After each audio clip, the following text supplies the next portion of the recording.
नमस्कार साथीहरू, यति बेला हामी राक्सिराङको 3 नम्बर वडामा रहेको सरीखेत पलासीमा अवस्थित यो जलपरी झरनामा आइपुगेका छौँ। यो वैशाखको यो सुक्खा याममा पनि यो झरना उत्तिकै पानीका साथ बगिरहेको छ। यहाँनिर पर तपाईँले बुद्धको मूर्ति नि देख्नुहुन्छ। यहाँ आउने सिँढीहरू पुलहरू हालेर व्यवस्थित गरिएको छ पालिकाको बजेटमा। यहाँनिर माथि तपाईँले एउटा गुफा पनि देख्नुहुन्छ। त्यहाँ एकजना कमरेडले फोटो खिच्दै हुनुहुन्छ। त्यो गुफा हामीले पार गऱ्यौँ, साँच्चै मनमोहक पनि रहेछ। हामी त्यो गुफा पनि पार गरेर आएका छौँ र तपाईँले यसको पृष्ठभागमा एउटा गुफा देख्नुभएको छ।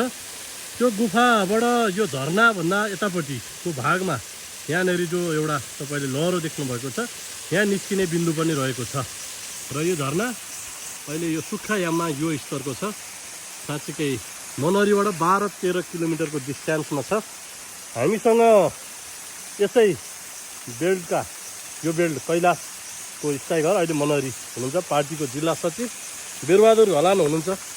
उहाँलाई एकदम यो यहाँको स्थिति महत्त्वको बारेमा एकदम छोटोमा भनिदिन म अनुरोध गर्दछु। के छ भन्नुहोस् त, यहाँको कस्तो छ स्थिति अवस्था? होइन, एकदम राम्रो ठाउँ रहेछ र यहाँ सबै एकचोटि आउन जरुरी पनि छ र नजिक भए पनि म आएको थिएन। पहिलोचोटि आउँदा धेरै रमाइलो लागेको छ र हाम्रो प्रकृतिले बनेको, मुख्यतः प्रकृतिले बनेको गुफा, कोइचा, झरना लगायतको मनमोहक चाहिँ चिज देख्दाखेरि यहीँ बसिरहँ जस्तो लागिरहेको छ र सबै पहिलोचोटि आउँदा धेरै खुसी भयो नजिक हुँदा पनि।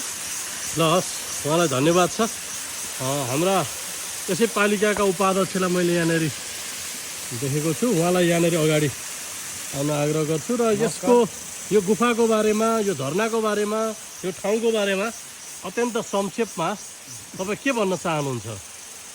यो गुफा र यो गुफा र यो झरना पश्चिम मकवानपुरको राष्ट्रिय गाउँपालिका स्थित यो सरीखेत पलासी गलमटे भन्ने ठाउँमा छ। यसले आन्तरिक पर्यटन प्रबन्धन गर्नको लागि यहाँ निकै सम्भावनाहरू बोकेको ठाउँ हो। यो कहिलेकाहीँ हामी आफैलाई खोज्ने हो भने यो सुन्दर मनोरम ठाउँमा, शान्त ठाउँमा आएर तपाईँ हामीले आफैलाई भेट्न सकिने ठाउँ हो। यो त्यस हुनाले यसको प्रबल सम्भावना चाहिँ पर्यटन प्रबन्धन गर्ने उद्देश्य हाम्रो स्थानीयले आफ्नो आन्तरिक बजेट मार्फत यहाँको केही सम्भावनाहरू खोजी गरेका छौँ।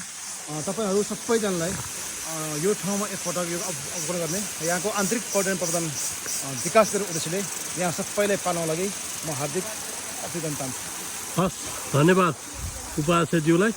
पालिकाले साँच्चै नै यसलाई व्यवस्थित गर्नका निम्ति काम गरेको हामी यहाँ पृष्ठभागमा यहाँनिर देख्न पनि सक्छौँ। यहाँनिर तल यहाँ बुद्धको मूर्ति पनि देखिएको छ।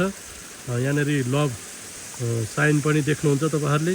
यसको उतापट्टिको भागमा पिकनिक स्पटहरू पनि व्यवस्थित गरिएको छ। यो महेन्द्र हाइवेको मनहरी बजारबाट जम्मा 12-13 किलोमिटरको डिस्टेन्समा रहेको छ। तपाईँहरू पनि आउनुहोस् र रमाइलो गर्नुहोस्। धन्यवाद।